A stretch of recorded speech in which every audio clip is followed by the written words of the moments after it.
JDMCAR glove box organizer for the 5th gen 4runner. It's super simple. It's just 2 pieces. Doesn't require any kind of tools or anything else. So first thing is you're going to empty your glove compartment. Obviously, something to note is this would be a good time to clean or replace your cabin air filter at this time, because once you put the organizer in there, you'll have to remove the organizer to do so. So you can do that then. But the first piece you're going to put in is this.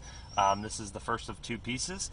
You'll notice there's a diagonal piece here. That's going to go on the bottom, so it's going to orient like this.